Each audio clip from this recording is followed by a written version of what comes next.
welcome to the podcast. I'm so excited to have you on and dive into your story and how you started Mystic Journey. So, welcome. Well, thank you. Thank you for having me. I look forward to our conversation. Yes. So, can you tell me a little bit about yourself and how you started this, started your life in the spiritual world? Wow, that's a big question. Well, my life in the spiritual world actually began when I was 13 years old, um, and I had let's just call it a unique experience with a Ouija board. Where Oh, um, we all have. Can you, yeah, share, please share. so I was with a friend who was only my friend for like 1 year, and he had like come over. I have this crazy thing happening with a Ouija board, and remember we're 13 years old, so we're kids. Yeah. And to shorten this story, we would go onto this Ouija board and we were talking to this spirit, and the little thing that you put your hands on, it would zip around, and it would tell stories. We could have one finger on it each. It would tell stories, it would tell jokes. I mean, it would talk about life and death. And so, I mean, it was the beginning of my spiritual journey, and certainly opened me up even at a very young age to the fact that there's something more to our existence than just what we can physically touch. Yeah. Oh, that's So so cool. So, what kind of comes to mind even when you're talking about that, that there's timelines in astrology. So something would happen around age 13, 14 that would open a door for something new a lot of times. So that's so interesting that was such a profound moment. Um, because I know I used to do the Ouija board and um we would take it in the orchards and in the middle of the night and try to get contact with somebody. But in most people, it's like you never know if it's like just your hands moving it or something. Well, this is no, so weird. It's moving, but is it him moving it? Is it us all moving it together, just energy wise? yeah, Um, when it was, so I'm a triple Capricorn. okay. So I'm not the big joke kind of guy, right? Mhm. And so when it was telling jokes, it definitely, and we were young, it was definitely something out there. And I actually did more with this spirit, allowing it set up sort of a ritual for us to allow it to come inside me. And I went on a couple of journeys with it, and then at some point saw it. So like I said, it was interesting that morning. It changed my view of things. But interestingly, my friend left after 1 year, and since then I basically have never really done, or I've tried a few times but never been able to recreate that. And really my spiritual bent, or my spiritual side, basically was not reopened until, I don't know, 15 years later. Wow. Wow. So can you I have to take you back just a little bit. What when you say he came inside you, do you know, I mean that's such a funny term in general, but like how did you know he was becoming part of your being, like your presence? Was it you were starting to think differently or you felt a different energy? No, it had given us, my friend and I, instructions to how to set up a room and to what to do in terms of, let's just call it, this ritual. And so Okay. my friend was like my assistant, and so he set everything up and did this. And then I went into some other state, some other, I don't want to call it dimension, or Yeah. whatever word you label you want to put on it, and basically found myself having conversations with the spirit. And the spirit appeared to me in there was no face, but it was a body and clothing, and sort of in a Mhm. in a in a something that I could understand, I guess is the best way to put it. Again, Yeah. I was 13 years old, so we were in a park at a swing set, and had conversations. Right. Did you get a name? Did you ever get a name? Tom. Tom. Okay. It's- And and like I said, after that, it didn't reoccur. I've tried a few times, Yeah. but it was just that it was that, and I believe this. There are those moments in time that are life changing, and in the moment you don't even realize they're necessarily life changing. Right. Um, and Right. so just to continue the story a little bit, so I didn't pursue any type of spiritual path for more than a decade, and really the next step on my spiritual journey was, I used to be a lawyer. I was a lawyer for a long time, like 25 years. What kind of law? So like I said, I'm a triple Capricorn. Yeah. So Yeah. uh, Yeah. my law career was basically who was going to pay to clean up pollution sites across America. Oh, okay. Cleaning the earth was my Yeah. was really my legal career. And what was interesting, so while I was in law school, my girlfriend at the time was working with a psychic, and so I had a reading, and this psychic, she ended up predicting my legal career and what I would do, because before that field of law even existed, because it didn't exist while I was in law school. It came into existence a few years Oh, later. But okay. at the end of the conversation, I did have some spiritual bent, and I had asked her, where can I get some more information about spiritual stuff and metaphysical, teachings and things like that. And she was like, here's a card, call these people. And I didn't call the people at the time. So I finished my law school and I failed the bar exam, and then I called the card. And it was a card to a spiritual order that's based in Los Angeles, that is Rosicrucian and Kabbalistic based. It's worldwide, but they back when I started in the mid 80s, they would send out in the mail Uh-huh. weekly lessons. And as soon Okay. as I read the first one, I was like, this is it. This resonates with exactly what my beliefs are. And I really began to fully engage with these studies for more than 2 decades. And that really was my spiritual path. Yeah. Wow. Kabbalah, is that what you were referring to? Yes, yes. So Kabbalah? it was, there are many avenues of Mhm. teaching Kabbalah. Yeah. And so this was one path, but this spiritual order, they're called Builders of the Adytum, Adytum. And they bring in teachings of Christianity, and they brings in teachings of Islam, and they bring in tarot and astrology and all sorts Mhm. of different teachings, and integrate them. And Right. it really gave me the knowledge about how to manifest, how to co-create much more easily than what otherwise happened. Right. Right. So a couple things that popped up there. So 15 years after 13, so about 28, 29. Yeah, You're that's you are a true Saturn person, right? So yes. just every little timeline you're saying, like, oh, it just keeps your lessons come at that exact Yeah, time. I haven't really thought about that. I mean, it's interesting. So let me take sort of the next step, and Yeah.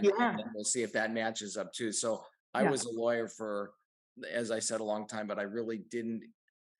To say I didn't enjoy it after about 10 years is a vast understatement, because in fact, I didn't enjoy it so much. I gave myself cancer in order to get out of the law. It finally Mm. pushed me out of the law. I was like, I need to do something different. I don't like to use the word hate, but I dislike this so much. I Yeah. need I need to move on.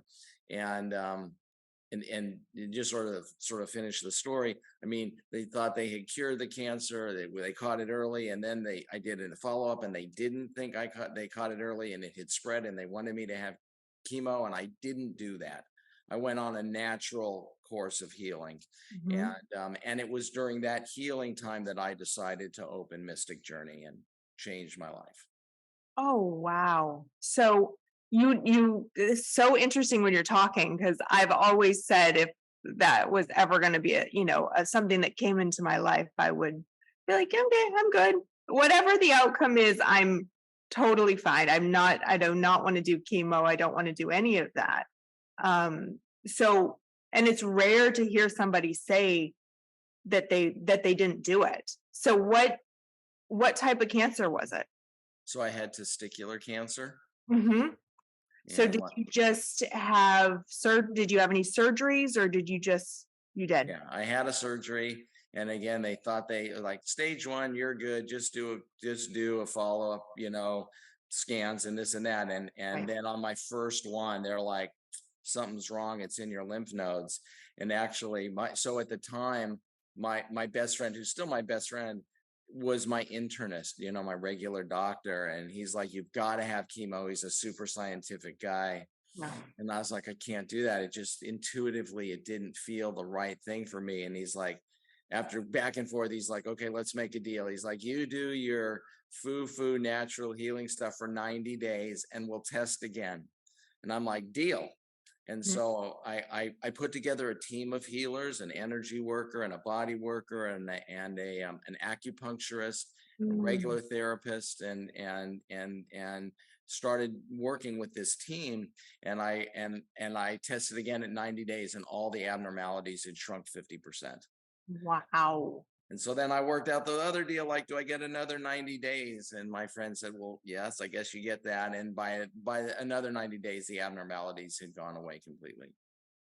See, that's amazing.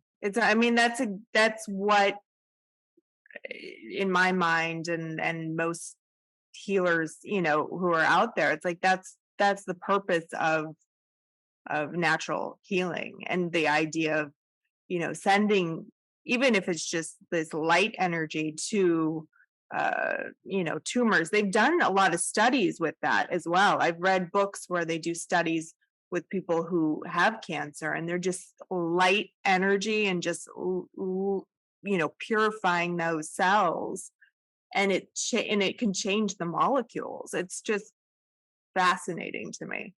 So that's amazing. Congratulations. So Thank it you. Yeah. so it basically got you out of law, and then you just decided, I'm gonna give my career path to what you've been studying. Is that pretty much Yeah, it? I had been, like I said, I had been wanting to get out of law for a long time. And so I think the most important question that anyone can ask themselves at any time is, what do I really want? I think that Mhm. is the key question in life. And it's a very difficult question to answer because it's not a multiple choice answer. It's a single thing. And that's really what helps create, to manifest what do you really want. And so in that healing time, I was going through. So I mean, what do I really want? Where do I want to take the rest of my life? And I realized that my spiritual path was really the core of my being and my passion. And I chose, and it was in that time that I then chose to open a spiritual bookstore. I mean, my other passion is travel. And so I Mm, was deciding between being a travel agent and opening the bookstore. I love it. I love And it. Yeah, so a I travel opened. agent would be interesting. Yeah, especially during the in 2020. That would Yeah, have been well, it's interesting awesome. too. So this happened in all of this was happening around 2007, 2008. And Mm. so I opened Mystic Journey in 2008, which it's going to be 15 years in a couple of months. Oh my gosh. And we opened right in the middle of the 2008 financial crisis. And it was an interesting time to open because we were this bright light in this pretty dark time. Yeah, And so we actually got a very warm reception and got through. I love that. And I mean, even, yeah, even that. I mean, that's the Pluto ingress into Capricorn, right? So is that the No, that is not it. call? Thank you. No. You're welcome. Yeah. Yeah, no, there's the Pluto ingress into Capricorn. So you started this, mystic journey during that time when everything was going to start traveling through that house, of which seems to be your main rulership there. Without a doubt. Yeah. that. So how are you guys affected during during the 2020 timeline? Well, so this, I'm, I mean, people say this, and I'm going to say it, and I really mean it. I'm blessed, and I realize that a lot of things happen to me and with me because I know I'm in alignment with my true purpose. Hmm. So the bookstore was open for a long time, and I had wanted, over the course of time, I was getting larger and larger crystals, and I was Yeah. enjoying them and connecting with them, and so were our clients and our customers. And I started envisioning that I would have a crystal gallery right next door to the bookstore. And out of nowhere, my landlord at the bookstore said, "Hey, I have a space for you and you can put your crystals there." It wasn't next to the bookstore, but it was still, he came to me out of the blue. I didn't ask, right? I mean, I was envisioning something, but he came to me, and I took that, but it was a mile away. So to Mm. fast forward to 2020, as we were in my lease for the bookstore on Abbot Kinney was coming to the end, and I had made a decision to move before COVID, to move the bookstore. And Oh, and so COVID hit, and I moved the bookstore. And then as I was moving into the bookstore, somebody came to me and said, "Hey, I'm the landlord of the building right next door to you. Would you like to take it for no money?" And I was like, "This is it. This is what I had envisioned years ago with the my crystal gallery and my bookstore next to each other." And yeah. I said yes. And Oh, so we moved them together. We did, it took a little while. We were closed. Both stores were closed for about 5 months, but once again, we opened in October of 2020, in the middle of COVID. And again, we were this bright light, and we've yeah. been, that's almost 3 years ago now. Oh And it's my goodness. I knew bits and pieces of what was going on with you guys just because I've, been to the shop and uh gosh, I want to say in 2019, maybe I had a reading with somebody there. Mhm. And then I saw the Crystal Gallery opening on Instagram and stuff like that. So that's so interesting that that's how it all aligned during, which would make, yeah, which, astrologically, back to my mind, makes sense because Saturn moves in, Jupiter moves in, there's this horrible explosion in the world, on the world stage, of what people, authoritarianism that came in and was telling a lot of people what to do. And um so for you to have it where you were actually revamping during that time, anyhow, just it would, yeah, that's perfect. Perfect Yes, timing, right? Divine yes. timing. So now I hear you guys are now expanding. Did you close any of the location, any of either side, or you just expanded to do workshops? Well, no, so we moved the bookstore and the gallery from where they were, both next door to each other on Main Street in Santa Monica. At the Mhm. bookstore, we have an outdoor space, and so we're doing workshops, just like we were on Abbot Kinney. Okay, that's awesome. How, Yeah. yeah, I mean, that's a true, yeah, that's because I opened Muse. I want to say I opened Muse in 2019, but I had my first store, Serendipity, since 2012. So my journey, with that vision of having another space really was super strong. I want to say about 2017. And then and then a space opens up. And that's kind of how, I feel the universe, when it wants to bring something in, it's like, okay, well, here's the space. It might not be exactly where you're envisioning it, Uh-huh. but it does open the door for that. Yeah. I mean, one of the things that my teachings taught me is that it isn't always exactly as you desire or as you envision it. And sometimes one needs to be a bit flexible and moving forward and letting things unfold, because it's like there's that old story of, somebody's stuck on the roof and there's a flood, or the flood is rising, and somebody comes by, is like, get in the car, I'll take you out. He had been praying to God, like, save me, and the car comes by, he's like, you're not God, I'm not going with you. And then the water gets higher and there's a boat, and he's still like, this isn't it, this isn't the miracle. And then the plane comes by and he's still like, no. And it's like, he should have taken, something was there, it just wasn't quite how he envisioned it. Yeah. Yeah, exactly. It's like, get on the boat, guy. Exactly.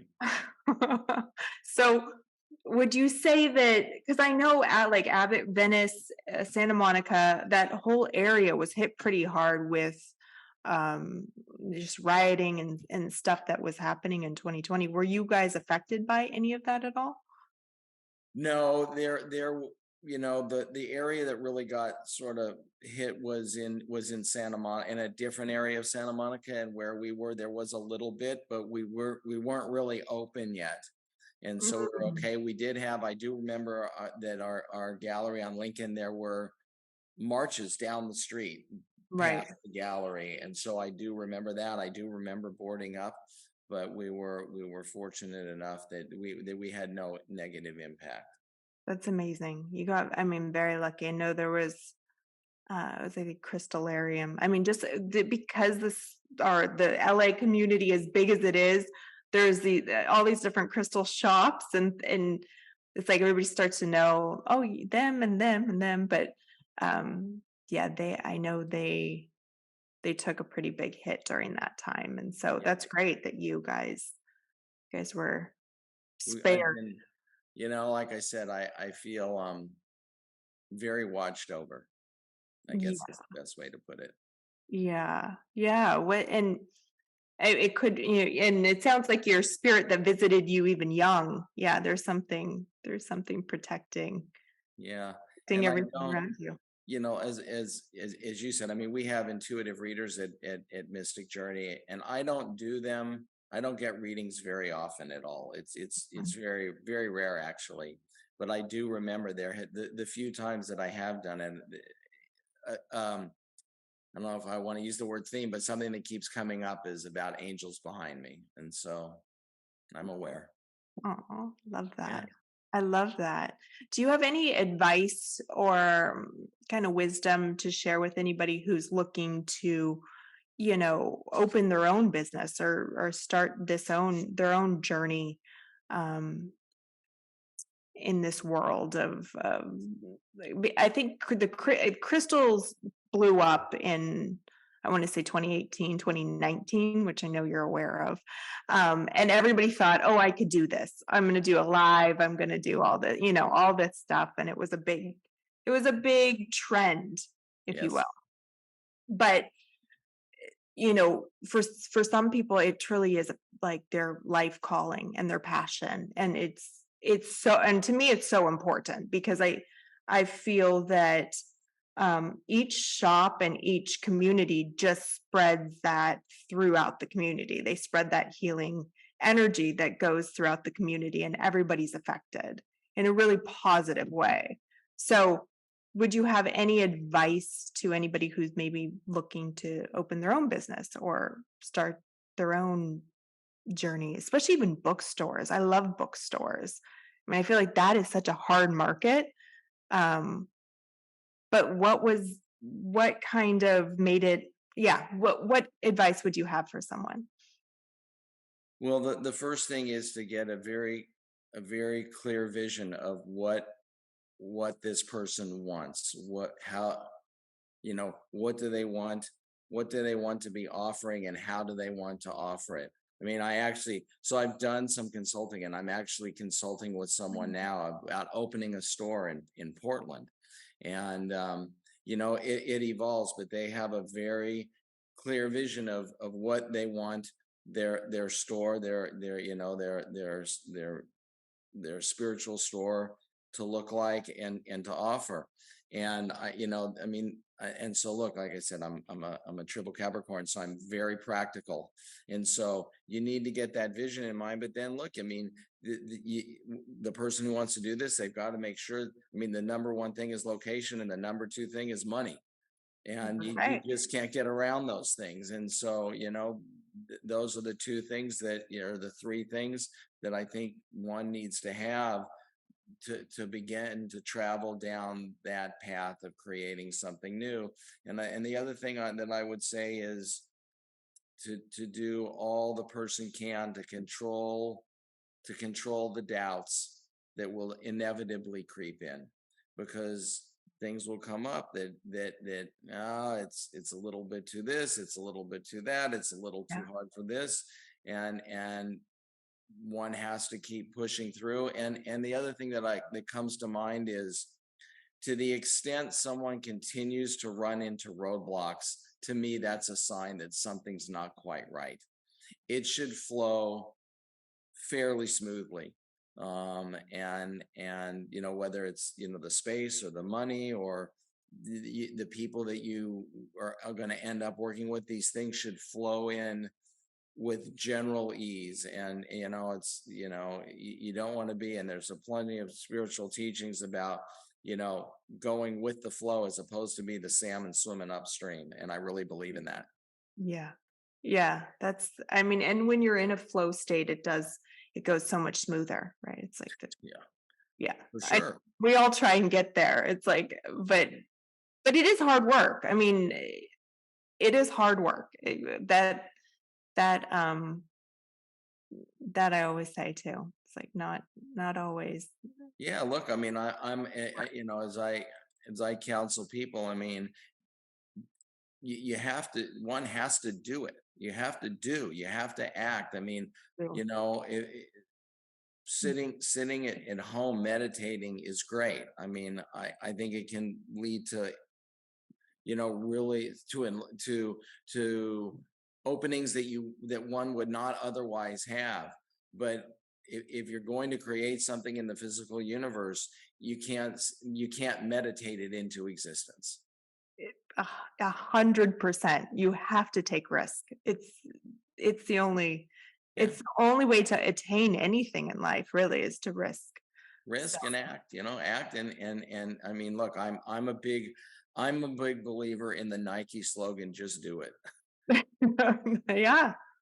Yeah. Get off your butt and do something. Yeah, I know. I can't second that enough. That is 100% true.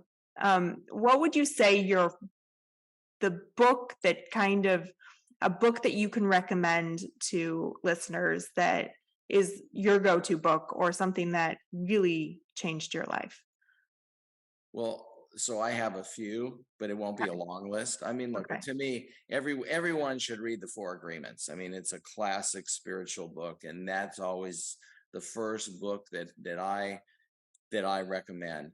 As I was in my process of healing and coming to a decision as to what I wanted to do, in the proverbial for the rest of my life. Yeah. I read a book by Robin Sharma, who's actually he's Okay. written a number of books, and he's actually fairly well known in like motivational circuits. He Okay. wrote a book called The Monk Who Sold His Ferrari, Mhm. which I found to be very. It was the most I don't know, important, the most instrumental book in helping in aiding me moving forward. Um, and so I like to recommend that a lot. A lot of people haven't heard that, but look there. I mean, look, there's the Celestine Prophecy is a good book. Way of the Peaceful Warrior is a good book. Conversations with God is another fabulous book. Great So book. there's plenty out there, but those first two are certainly would be on the top of my list. I love that. Yeah, I know all of them. I Yeah. haven't read them all, but I do know all of them. It's interesting. I mean, so the other book that I think a lot of people could connect to, there hasn't really been a lot of spiritual books that have really, or mind, body, spirit books that have really caught on and become bestsellers, let's say, right? That Mm. everybody knows about. But really the only one more recently, over the last number of years is called The Untethered Soul by Michael Mm. Singer. And a lot of people really Okay, like right. that book. Have you've read it? Yes. Yeah. Yeah. Yeah. Untethered Soul was, because for me, mine was New Earth, back in my late 20s. And so Yes. Eckhart really just was like, oh, this is somebody who understands. Like it was like they were speaking my language. It- Exactly.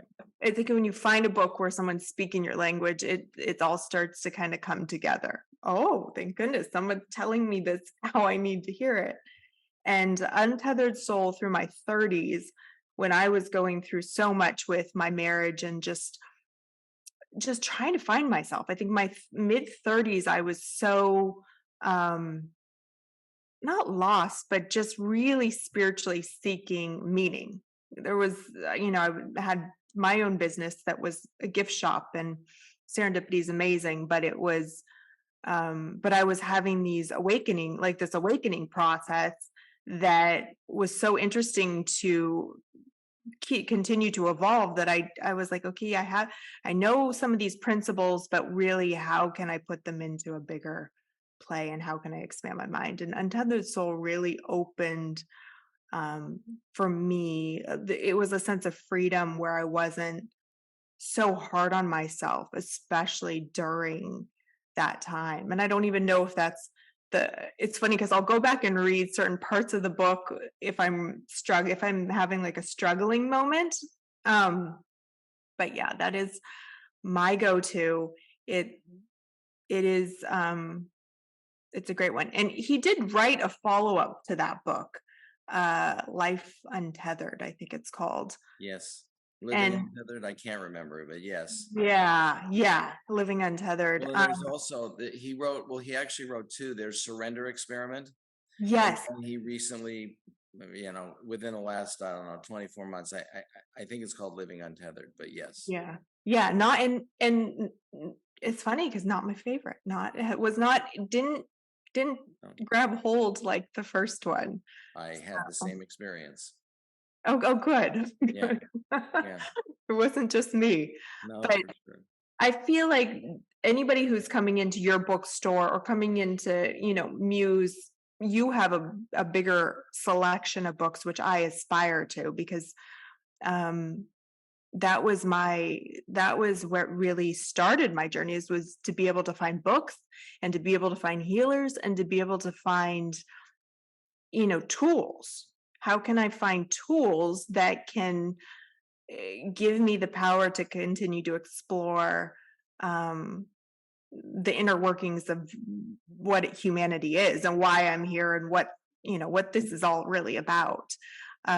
So I have to say, when I have gone into your bookstore, the amount of the selection is incredible. So Thank you. thank you. and um and I aspire to be there, because you go into Barnes and Noble, and as wonderful as that is, they don't have, and I love that Barnes and Noble still exists, though. I Yes. will say that, but they don't have that deep collection of true books that you can really dive into. They have your basics, but you can't.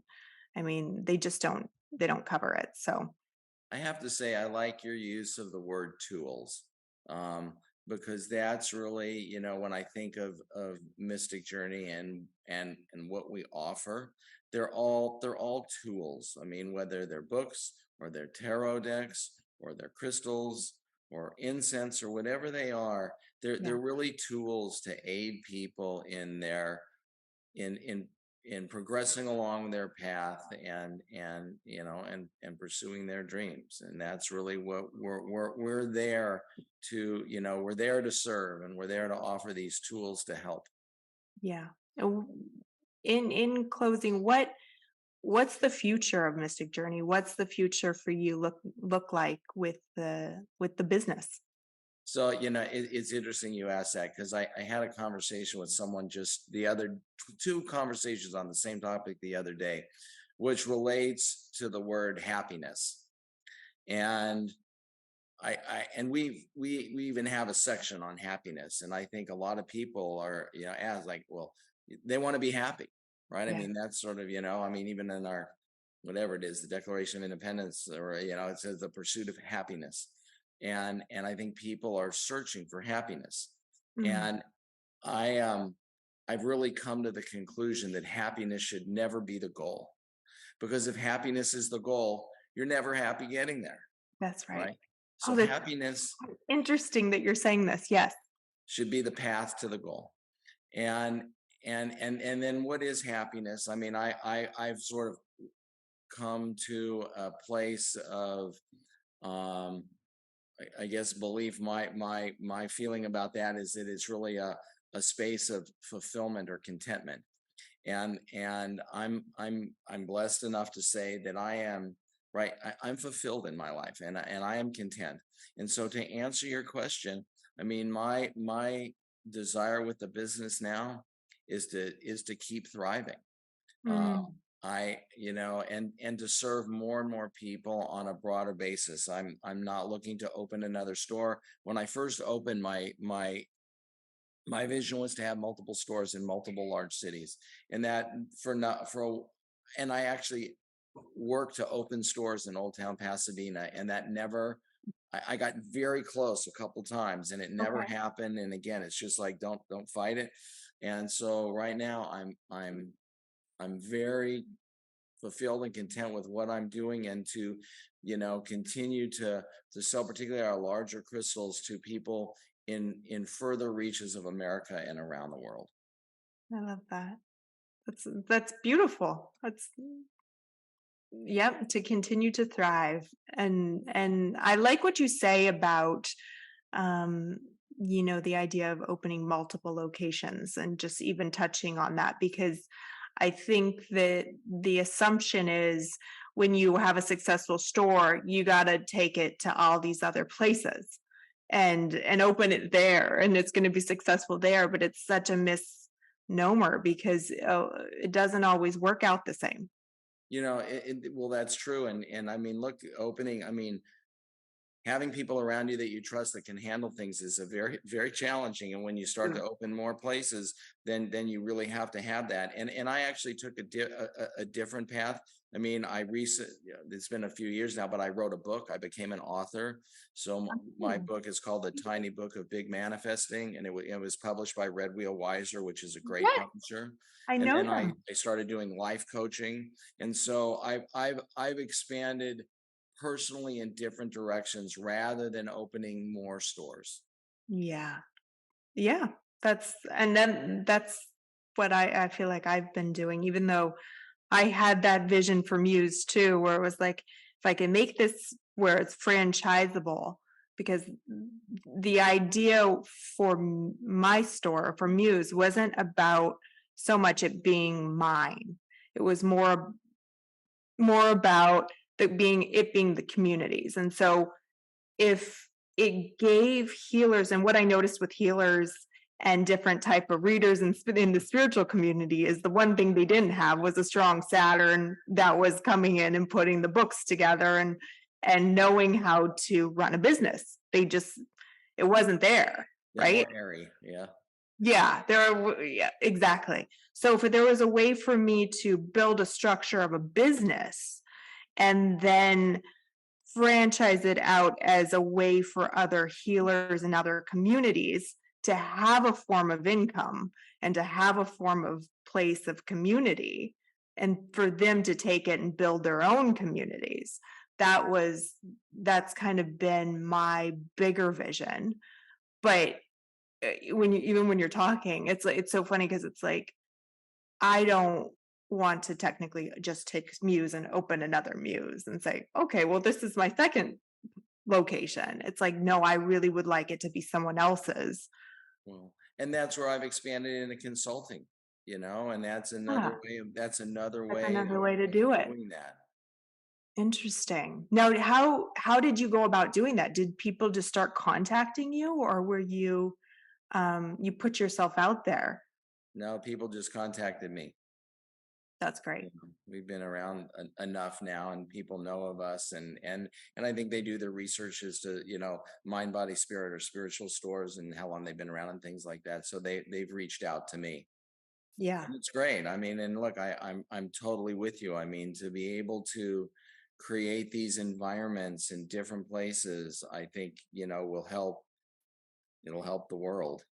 I completely agree. I feel like the world that we stepped into uh, after 2019 was so um, I don't even know how to say this without being controversial, like authoritarian.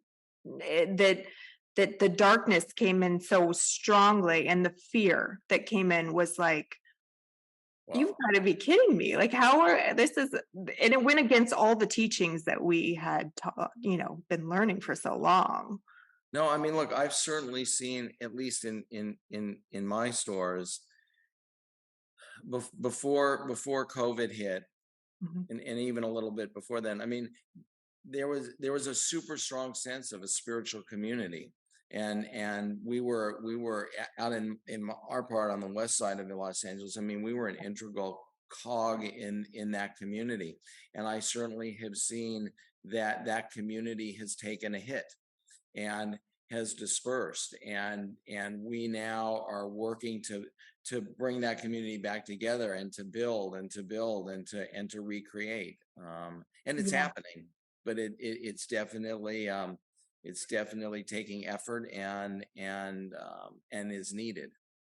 it is needed. It is so needed, and with the yeah, with the fear and the people just being lost. I mean, I see more people that are lost than I do um, that truly know what the hell they're doing. So they need a place to be able to go, or to grab a book or grab a crystal. So thank you so much for being on this podcast, and thank you for creating Mystic Journey for all of us to enjoy um on over there in Santa Monica. Now it's in Santa Monica. I can't say Venice because I'm so Yeah. used to visiting you guys on Abbott Kennedy. Kenny, not Kennedy. Um and yeah, thank you. Thank you for Yeah. taking the time, for Well, sure. thank you. Yeah, thank you for having me. I really appreciate it. And yes, people can come visit us. We're on Main Street in Santa Monica, and then online at mysticjourneyla.com. So Yes, thank and you. what's the name of the book again? Oh, it's called The Tiny Book of Uh-huh. Big Manifesting. I love it. I Yeah, love it. I'll have to look for it because I am a I buy from them, so I will great. check it out.